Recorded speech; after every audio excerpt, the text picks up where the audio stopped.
Në lidhje me çështjen e parkimeve pa leje, në komunën e Tuzit është diskutuar për masa që po merren për të përmirësuar situatën. Kryeshefi i Policisë Komunale, Recep Çunmulaj, ka dhënë detaje mbi masat që janë ndërmarrë për të parandaluar parkimin e parregullt në këtë zonë, duke përfshirë vendosjen e shtyllave nëpër disa zona kyçe të qytetit. Këto shtylla janë vendosur sidomos në qendër të Tuzit, ku parkimi pa rregull ka qenë një problem i vazhdueshëm, duke bllokuar kalimtarët dhe duke shkaktuar probleme me qarkullimin e automjeteve. Në përpjekje për të kontrolluar këtë situatë, janë parashikuar edhe gjoba për ata që shkelin rregullat e parkimit. Çunmulaj ka shkruar se janë marrë masa për të siguruar që qytetarët t'i paguajnë gjobat me mekanizma të thjeshta dhe të qarta për pagesën e tyre. Kjo është bërë për të siguruar që masat ndëshkuese të jenë efektive dhe të kontribuojnë në disiplinimin e parkimit. Megjithatë, një nga sfidat kryesore që po hasin autoritetet është që një pjesë e qytetarëve janë të panërgjegjshëm për rëndësinë e respektimit të rregullave të parkimit. Shumica e shkelcëve të rregullave duket se nuk e kuptojnë seriozitetin e kësaj çështje, duke vazhduar të parkojnë në mënyrë të parregullt, pavarësisht masave të marra. Nevoja për rrethimin vertikal ka lind për shkak se trotuaret të cilat janë të caktuara për këmbësor kanë qenë gjithmonë të okupuara nga automjetet dhe vozitësit e pandërgjegjshëm, të cilët vend e pa vend i parkojnë edhe përkundër faktit se në afërsi të këtyre objekteve, pra në afërsi të shkollave, objekteve afariste, ka një numër i konsiderueshëm i parkingeve të cilat janë falas. Por kjo është bërë shprehi dhe kjo problematik ka nxit nevojën që komuna të angazhohet dhe të rrethojë trotuaret të cilat janë të caktuara, janë dedikuara këmbësorëve. Pra, ky ka qenë fakti dhe arsyeja pse komuna ka ndërmarrë këtë aksion. Sa respektojnë qytetarët vendosjen e këtyre shtyllave dhe a ka pasur ndonjë reagim të qytetarëve ndaj këtyre masave? Një pakicë e vogël e qytetarëve duhet të them se është kundër këtyre. Pra, zakonisht bëhet fjalë për ata persona të cilët edhe i shkelin këto rregulla. Mirë, por një pjesë e madhe, dërmuese e qytetarëve janë të kënaqur me këto rrethime, për shkak se tash kanë mundësi, më shumë se më parë, kanë mundësi që trotuaret e jenë të siguruara për këmbësor, për aty dhe ku është dedikuar ajo. Kemi ankesa vetëm nga ata persona të cilët këto rregullore i kanë shkel. Përdryshe qytetarët tjerë besoj unë se me afirmacion e kanë kapur, e kanë pa këtë rrethim të trotuareve. Po personat që i shkelin akoma rregullat do të kenë ndonjë përmirësim nga ky fenomen? Pra prej rrethimit të trotuareve nuk kanë mundësi që të parkohen si deri me tani. Mirë, po janë disa rruga të cilat janë të liruara, pra hymjet nëpër shtëpia dhe disa nxitës ende i keq përdorin ato hymje duke u parkuar dhe duke i nxenë ende këto trotuare. Unë kam urdhëruar policinë komunale, pra policinë time, që tani e tutje mos të bëjmë asnjë tolerim ndaj atyre automjeteve apo atyre nxitësve të automjeteve që i bëjnë këto gabime ose qëllimisht që ende uzurpojnë trotuaret të cilët janë rrethuar.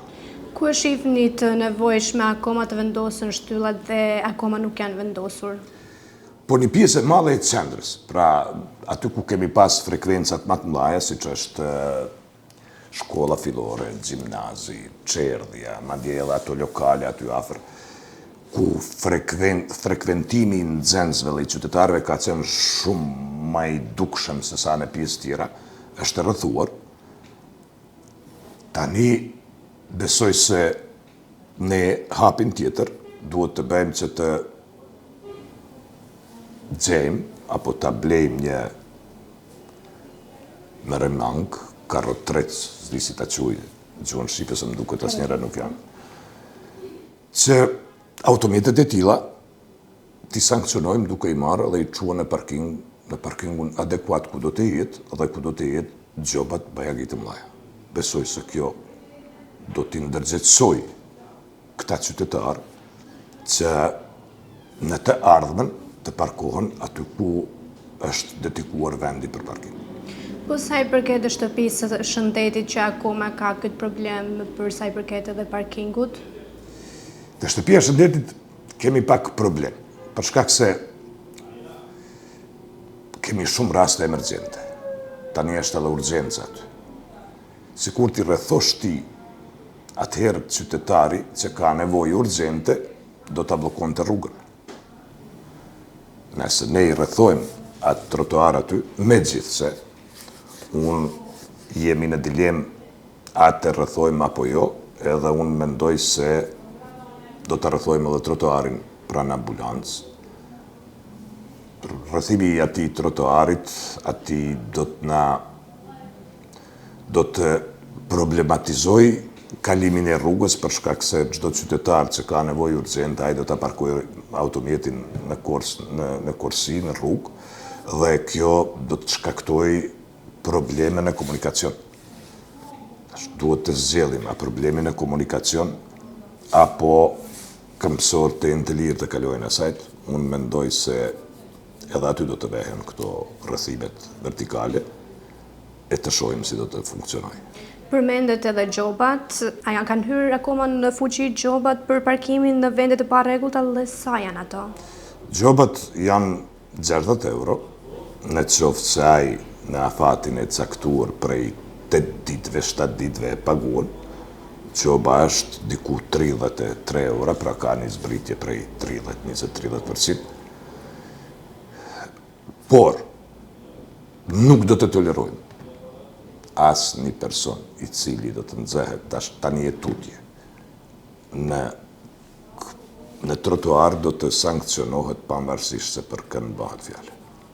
A ka ndonjë mekanizëm për të siguruar që qytetarët do t'i pagojnë ato gjoba? Po, kemi mekanizmin, pra ne në fat prej 7 ditë ai duhet të paraqitet të zyrët tona të marrin dënimin. Nëse atë dënim ai se paguan, 3 deri në 4 muaj, shërbimi ynë ngre pati ndaj tij dhe kërkon t'i bllokohet xhirollogaria, apo t'i mirën tollat e asaj gjobe në sipërmarrjen ku punon ai. Pra 2 mënyra. Kjo don pak kohë, mirë po e kemi mundësinë që qytetari, nëse nuk don dhe do ta anashkalojë pagesën, këtë ta bëjmë përmes rregulloreve dhe ligjeve të cilat janë dedikuar për këtë. Se sa efektive do të jenë këto masa për zvogëlimin e parkimit të parregullt, autoritetet do të vazhdojnë të punojnë për të siguruar që qytetarët të pagojnë gjobat dhe të kontribuojnë në përmirësimin e situatës së parkimit në komunën e Tuzit. Qytetarët mund t'i ndërmjetësosh vetëm nëse e rrah për takulinën tonë këta populli. Edhe unë mendoj se nuk kemi rrugdalje tjetër. Edhe kjo do të vazhdoj, duhet të vazhdoj derisa një pjesë e vogël, thënë qytetarëve, jo të gjithë qytetarët, një pjesë e vogël e qytetarëve të ndërgjegjësohet dhe të parkojnë automjetet aty ku ja ka përcaktuar ligji dhe rendi komunal. Do të thotë që pjesa e shtyllave që është vendosur, padyshim që ekzistojnë edhe parkingjet. Cilat janë parkingjet që mund të përdoren? Pra kemi parkingjet pranë rrugës Gjimnazit 25 Maj, pra kështu ne themi rruga e Dushajve, mandej kemi në parkingun e Gjimnazit, mandej kemi në parkingun e Fillores, mandej kote spitali kemi parkingun të ambulanca, kemi parkingun mbas ambulantet, pra nuk është se nuk ka. Edhe unë kom bani një studim se kur ka të gjitha ato makinë të parkuara në trotuar dhe kem shkuar, kom urdhruar të shiqohen parkingjet e ka vend. Pra në parkingje ka vend, edhe pse këta parkohen ka. Nuk është problemi se nuk ka vend parkimet, sidomos në atë zonën andej. Tash për qendrë nuk duhet bisedoj këtu të qendrë. Atje ka parkingje, por është për shprehi që kafën de facto tapin me automjet. Pse e bëjnë këtë nuk e di, por besoj se me aplikimin e këtyre gjobave që kemi filluar, kjo gjendje do të përmirësohet. Dhe besoj që në vetdijen e tyre dinë që shumica e parkingjeve janë falas. E di. Unë kam filluar të mendoj se si do të veprojnë ata nëse do të duaj nesër të paguajnë këto parkingje. Pra falas parkingut, edhe vjen e i bën dëm atij qytetarit për të cilit është dedukuar trotuari.